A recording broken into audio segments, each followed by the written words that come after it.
This is True North Story, the original podcast series.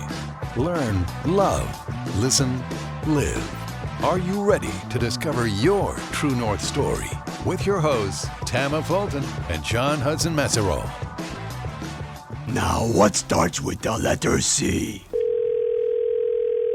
Hey, my Cookie Monster, my new Cookie Monster sleep pants came today.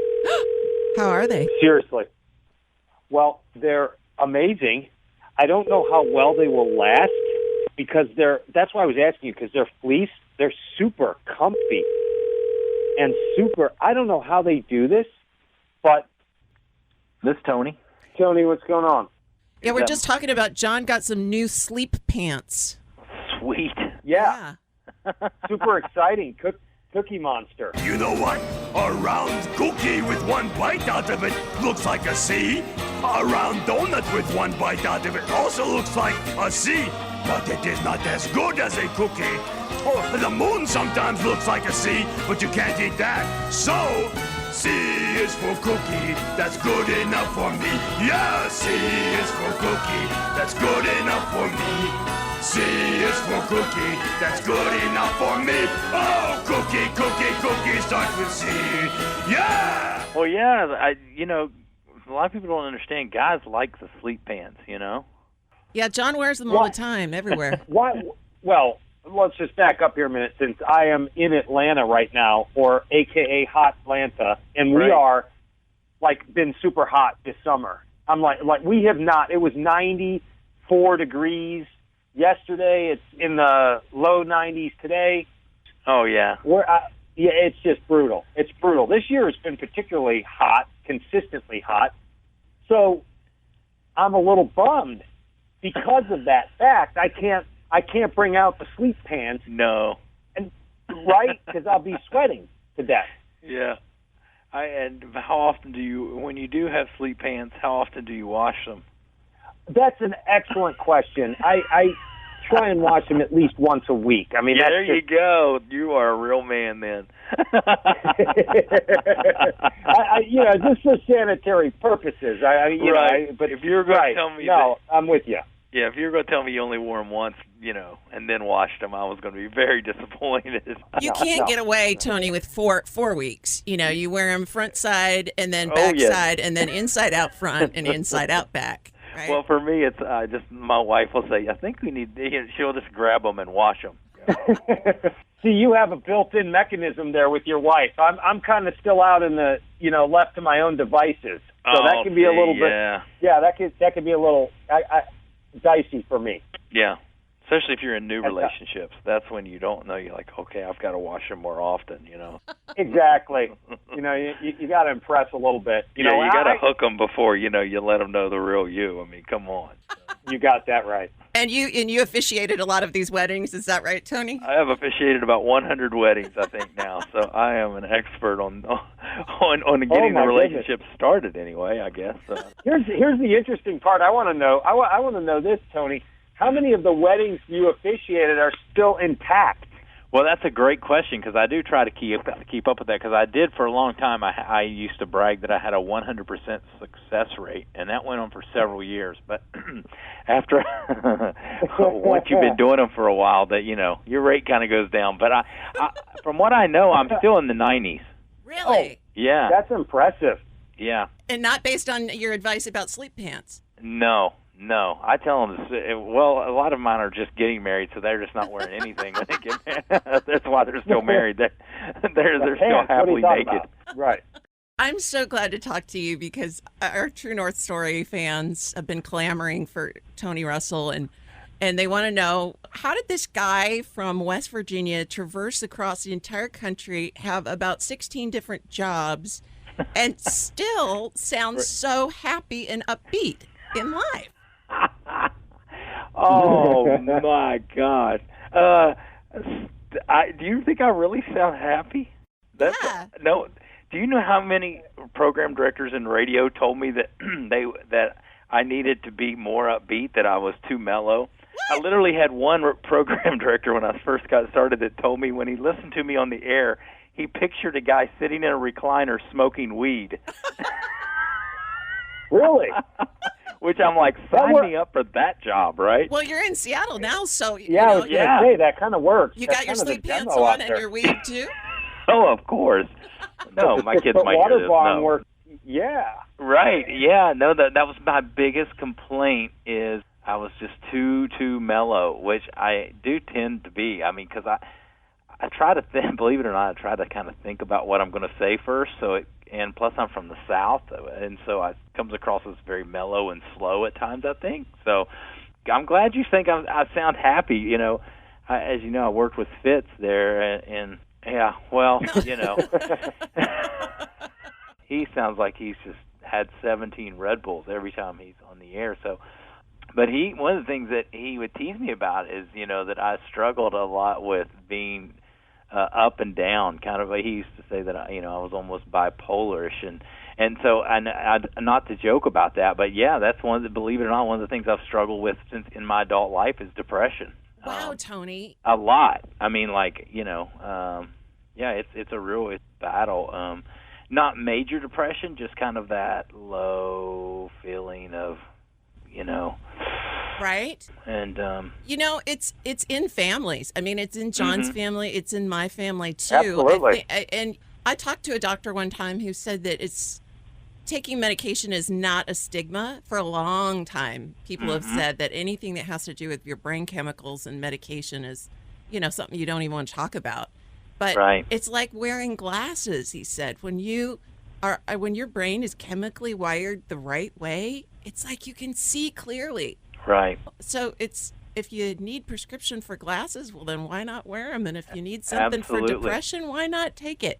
Absolutely. So when I feel it kind of creeping on, then a lot of times I will take medication. I have my favorites. I prefer a Zoloft with a Wellbutrin chaser. Okay. There you go. Yeah. If you have a little bit of ADD, then you kind of it'll also help with that. But yeah, so that's been a real struggle of mine. But I'm glad that maybe people don't pick up on that as often as I think they might. Not at all. Well, I think the humor. I think a lot of people. I try to use humor maybe not only for others but for myself. You know, I think that it kind of helps me get through it. Well, maybe sometimes when you're on air or you're in a broadcast situation, today with social media and everything that's going on, you can be taken out of context so easily and have your words twisted around and all that. So when you were alluding to earlier, like kind of thinking a little bit before you say what you say, especially on air, I mean, I think that's a pretty good approach. I get the shock jocks 20, 30 years ago on radio. I mean, I grew up in Chicago. Cam and I both did. So, I mean, we're in the shadow of Jonathan Brandmeier and Kevin Matthews. I mean, some really huge radio people that would just let stuff fly. We don't live in that society anymore, unfortunately. You can get in trouble in a real hurry, right? Well, and especially here in the Northwest, that kind of radio and that kind of just doesn't sell. I mean, it's, you know, with the whole new rating system that we have as well, we found that, you know, when people get really negative and angry on the air, they go somewhere else. So what was life like for you growing up in West Virginia? What was that like? Well, I tell you what, it's going to be, my story's going to disappoint you a little bit. I'd like to tell you that, you know, I grew up on a farm and we barely made it, and my dad made me get up at 5 and milk the cows and all that, but the truth of the matter is my dad was a bank president and I went to private school. So wow.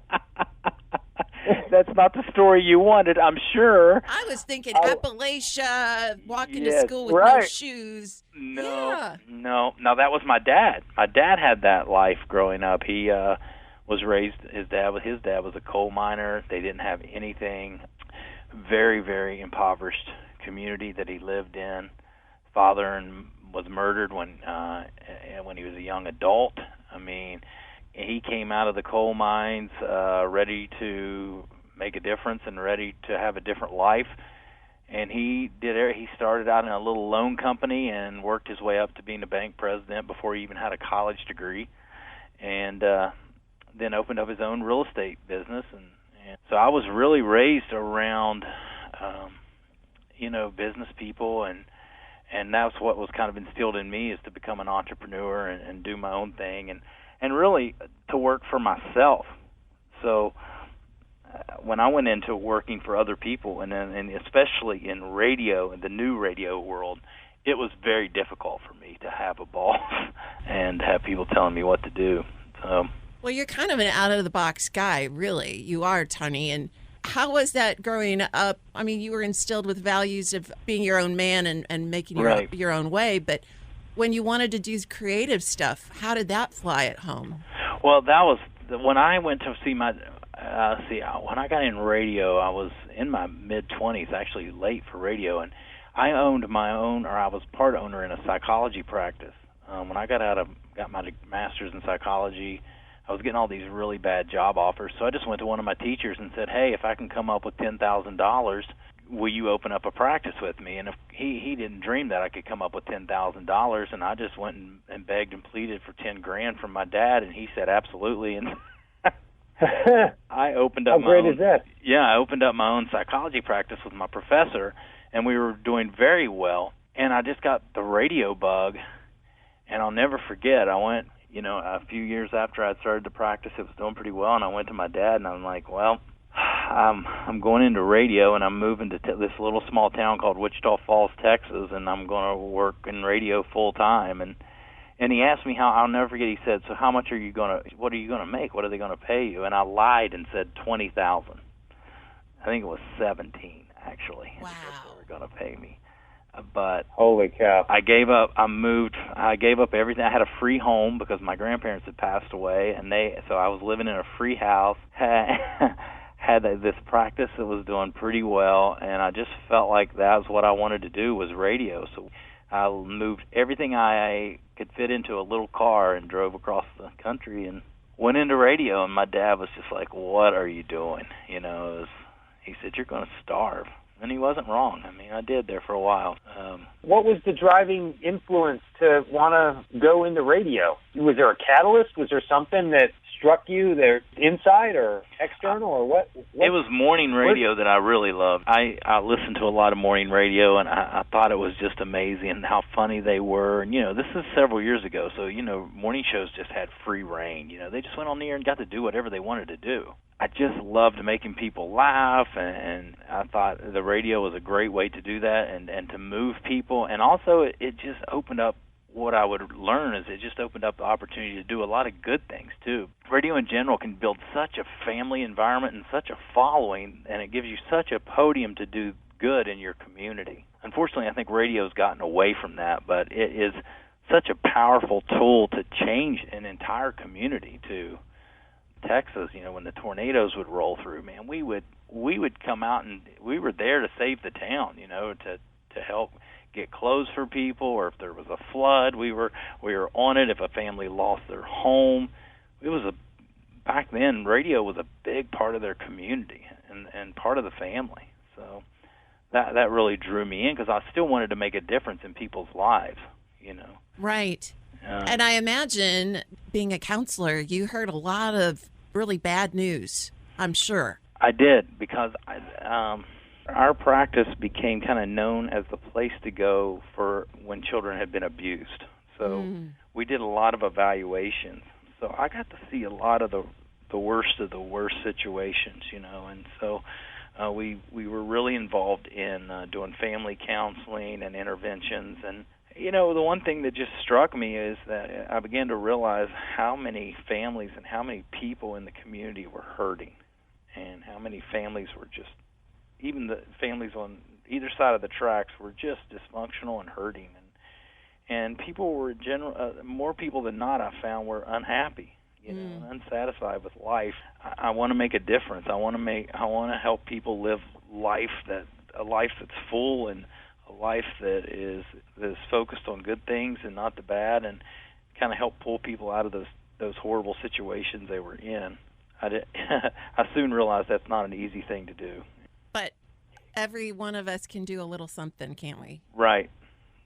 Just pay it forward a little bit.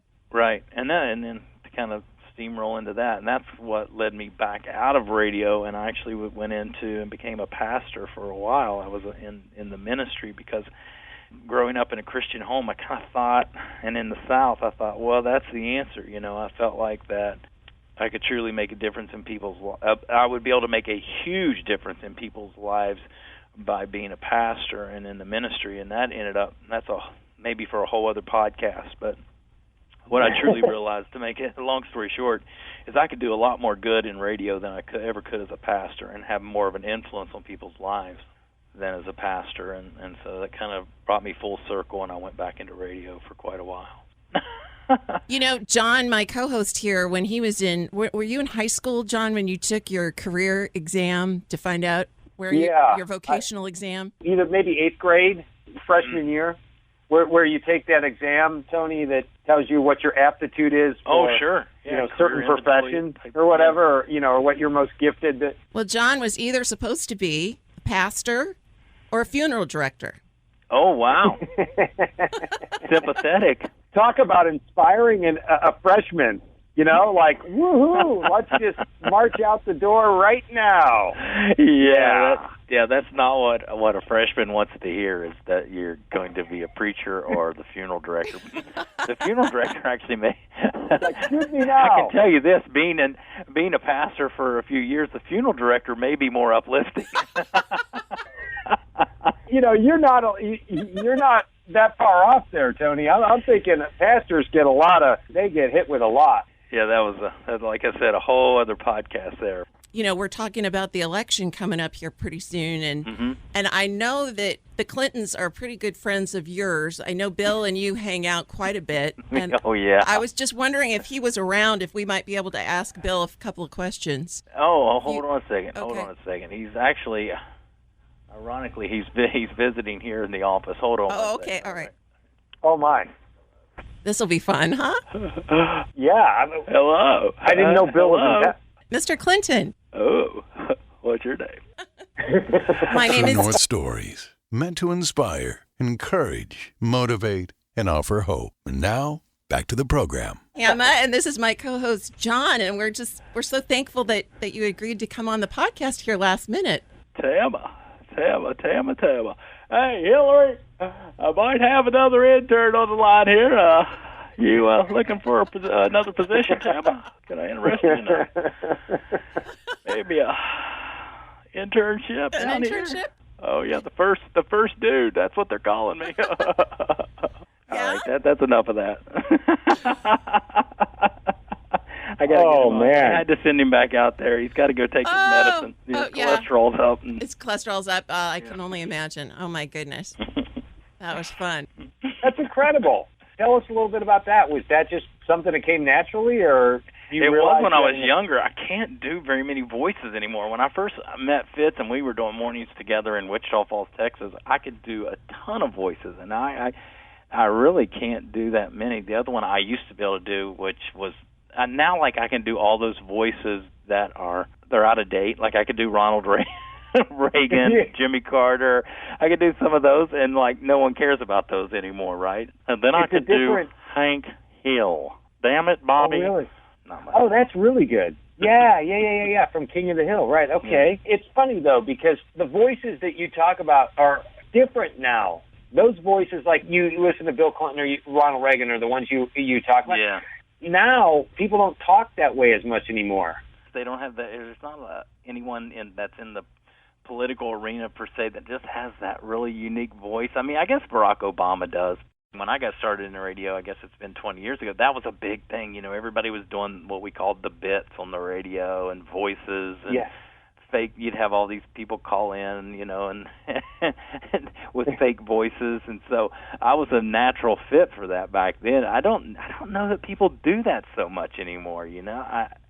What were those guys that were on air, Tony, that used to do the prank calling? Oh, wow. They had a whole bit. I think they were out of New York. They were the something brothers or something. Right. And they would call up and they would prank people. That was the whole thing. And that was their whole bit on radio. Oh, yeah. They call people the Jerky Boys. I think it was the Jerky Boys, right? Yeah. And they would call up and they'd do different voices. That was their whole shtick. That was. And they're making a bunch of money off of it. I loved that stuff. So. And I don't know if it was them or not, but they called up Quaker Oats to thank them for putting Barbara Bush on the cover of the can of oatmeal. Yeah. Oh, man. That was so great. Well, a lot of the lawsuits and all that stuff that occurred shortly thereafter put an end to all that. So, yeah, you're probably right. Now all the shows use actors and call them real. So I don't know if we should say that or not, but in every city, right? Oh, it's which is so funny because like you were talking about your community involvement in like radio and the newspaper and community bastions of the community that would step in when the community was in need, right? Yeah. And I'm just curious if that's like been replaced by social media or what. Everybody knows everything that's happening within seconds, and they see it on their Facebook or whatever, Twitter, and then I'm not sure they do anything. It's like, oh, man, that sucks. Right. Yeah, it sucks for them. Louisiana's, under 30 feet of water, and then they're on to the next thing. It's like, oh, but Kim Kardashian did this. Right. John, when I started in radio, a lot of the stations were still family-owned, so the families lived in those communities. So you sure as hell better be doing something if the community needed you. I mean, they knew it. They lived there, so they knew what was impacting the community. Well, now that's unheard of, especially in larger cities. The radio stations are owned by someone that's maybe visits once a year, if that. When something's happening, we all watch the news, and it impacts us. We see what's going on in those cities, and it bothers us, but not nearly like it does if you lived there and you're a part of that community. I mean, that was the thing, Tama, that really drew me to the radio business was entertaining, making people laugh, doing the stupid voices or trying to imitate voices, and also realizing eventually, man, what an opportunity to help a lot of people and get involved. And for me right now, it's just I try to blog or I just do writing or still have that social media following I just use that to either blog or just write things that I feel like are helpful to people. And I love your blog, The Next Half. The Next Half, thenexthalf.com. I started that when I was getting in my mid-40s and having a midlife crisis, and I was like, oh my goodness, you transformed yourself, Tony. You transformed yourself from the inside out. Talk just a little bit about just getting in shape and just telling the truth about what it meant to you to hit 40. Well, I tell you what happened right around the mid-40s. I just began to realize that I just wanted to figure out who am I? What do I really believe? And I just wanted to try to get healthy, physically, mentally, spiritually, and all the above. And my whole world got rocked spiritually. And now this is a true story, and I don't know if it's going to make any sense, so I don't even know how to tell it, but I was on my way home from work at the Wolf one day, the radio station, and my kids' iTunes library had gotten in my phone somehow. So I looked down, and there's this artist by the name of Macklemore in there, okay? And, at the time, I was not real familiar with who Macklemore was. I didn't have a clue, but I looked down, and there's this song that really got my attention, especially being a former Southern Baptist pastor. It was called Same Love. And I'm thinking, what in the world is this song? Right.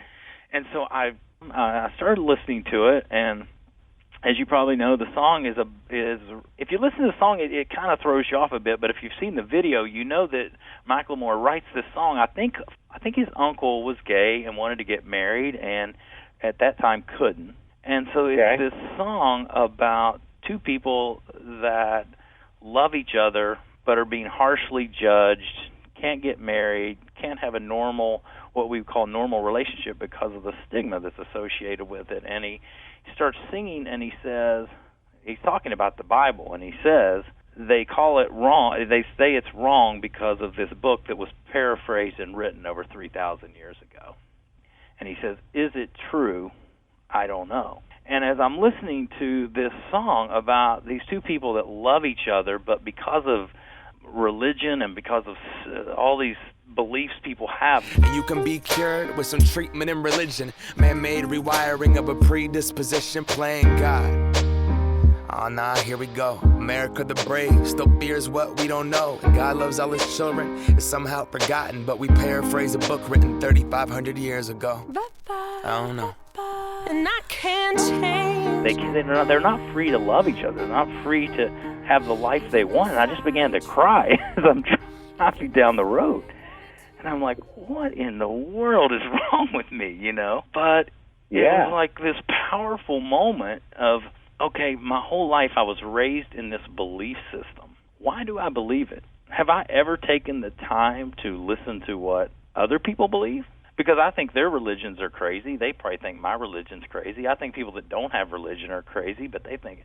And so I just began to open up my mind to all different thoughts and all types of religions and people that believe and don't believe. And it just kind of, I remember it was around the time we had to vote for whether we were going to approve same-sex marriage. I don't think they called it that. What did they call that when we had to vote for it? Was it marriage equality? What was it?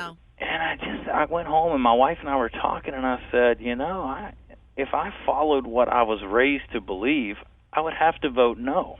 And I said, but everything inside of me says to vote yes, which I did. I voted for support of gay marriage. And just that whole thing just really sent me on this journey to figure out what I believe, what I don't believe. And that was a huge part of my transition in my midlife, is to just have to take a step back and say, you know what, there's some things that I'm going to have to ditch, some beliefs that I've got to get rid of. It's hard to explain. But you really did go through a transformation in a lot of different ways, and you've come out the other side now. And do you think that was a good journey you were on?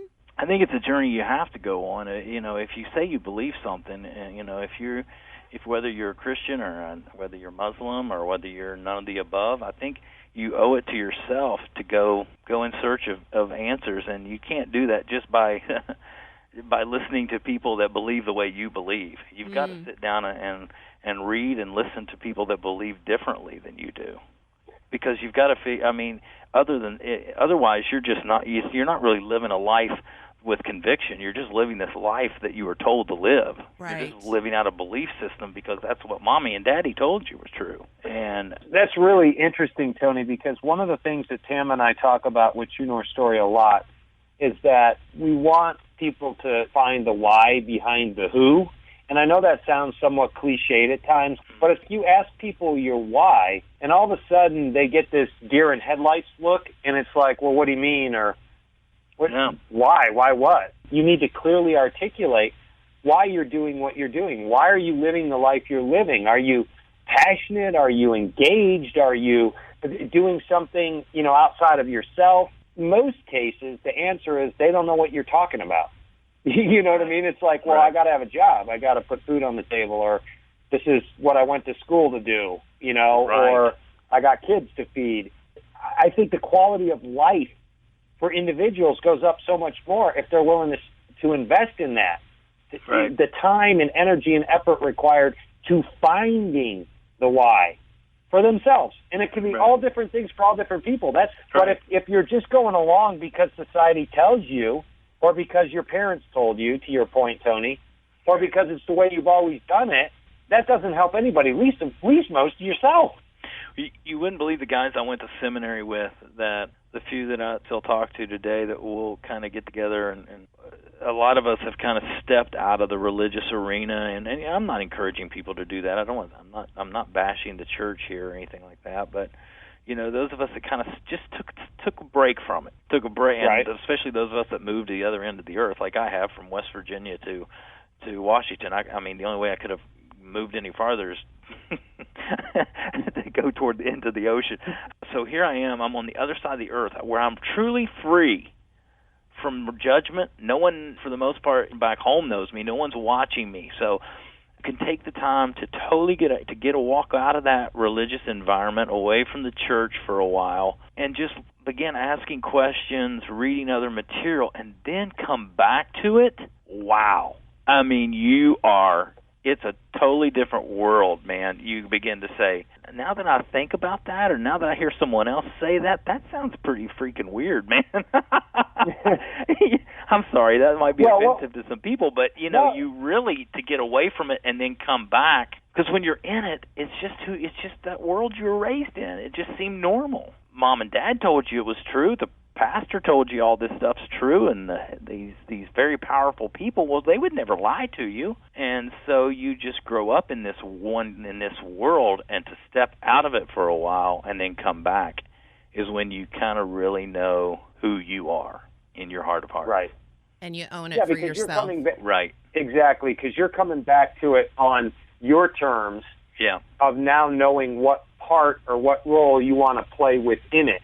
Yeah. What do you right? want to keep and what do you want to get rid of? That's powerful because a lot of people have negative stereotypes related to organized religion. Yeah. But all kinds. You need to have, as a believer myself, Tim and I talk about this a lot. We are so focused on the personal relationship piece. Right. And that's just for us personally, because we feel that that's super transformative. If you focus on that personal relationship instead of all the organizational things, then you're more focused on the picture outside of yourself. Yeah. Which I think is what Christ wanted to begin with, which is the collaborative, right? The collective, that which is love everyone and understand and be tolerant and inclusive, and a lot of the things that some people argue religion did the opposite of for a long time. Oh, yeah, and, in some cases. It is a wonderful thing, but I think it's also been one of the most destructive things we've had here on the planet, and depending on whose hands it's in. I grew up in a time where it was used to manipulate a lot of people. I find it in the Northwest to be more accepting and more focused on the loving and grace aspects of it, which is what drew me in. It's really interesting that you bring that up, Tony, because coming from Atlanta into Seattle, having never been to Seattle before in my life, there is a vibe. There is everything's going to be okay. I can't put it in words, but it's very, very different from Atlanta, even different from Chicago, where we grew up. Just is a vibe like, hey, we all get along here. I don't know. You know what I'm It's the most amazing place I've ever lived. And one of the things is, John, what you're experiencing when you come here is the same thing anyone does from the South and the Southeast, which is where I'm from too, is legalism is for the most part dead up here. When I moved up here and I was a pastor for a while when I was up here, and the first few events I went to, people were serving wine or asking me if I wanted a beer. Now, do you think that ever happened in Texas? I'm telling you what, had someone saw me out at a restaurant drinking a beer or having a drink when I was a pastor in Texas, I would have been done. Go directly to jail and do not collect $200. If I had stood up on a Sunday morning and said, you know what, guys, I don't know, I don't fully understand it, I don't quite get it, but, I'm just going to let you know that I'm going to support gay marriage, I would have been unemployed by noon. One of my friends is still a pastor of a very large church in Texas, and when I told him, that I said, I think I'm kind of leaning more toward the progressive Christianity, and he just couldn't believe it. I don't know that I've spoken to him since. It was appalling to him. You don't experience that in the Northwest or on the West Coast nearly to that level. I think that's why my wife and I love it here so much. Is you just escape that hovering of judgment. You think that it feels like you're always experiencing in the South, in the religious world. So, although I got to say, one of my favorite pastors of all times is in Atlanta, Andy Stanley, greatest communicators on earth. I try to go to Passion every Sunday, Passion City Church. Louis Giglio, who grew up in the church under Dr. Stanley. He and Andy Stanley were buddies. Andy and like Louis and Levi Lusko, who was on this podcast, who get it, what we're talking about, you know what I mean? Giving messages and speaking into people's lives in a totally different way than even the way I was raised, the church I grew up in. That message is resonating with a lot of people in a significant way that is going to impact our society positively. I really do believe that. I think there's hope on the horizon. Yeah, I would agree with you 100%. I think that the church either has, and this is very controversial, but the church is either going to have to change or die.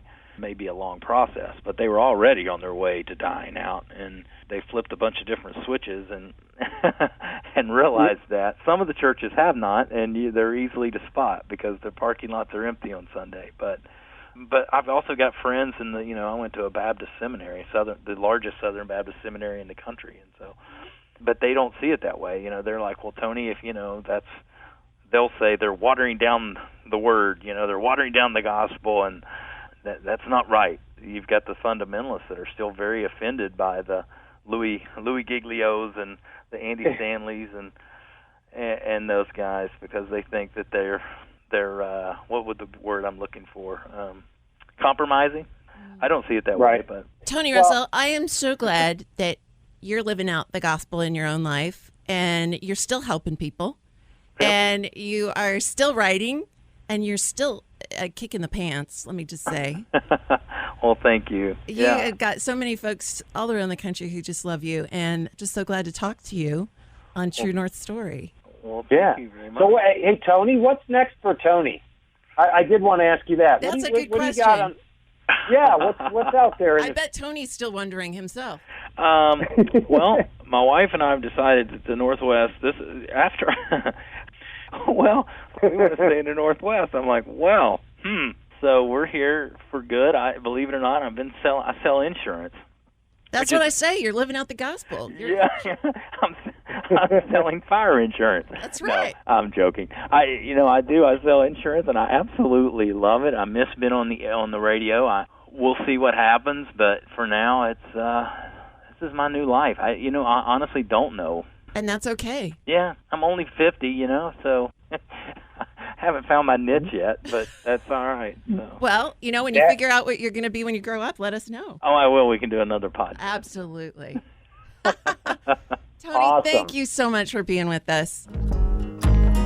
Preacher man can save a soul like mine. Miracles are just too damn hard to find. Thank you for listening to True North Story, the series. Follow us on Twitter @True North Story. And tune in next time for another True North Story.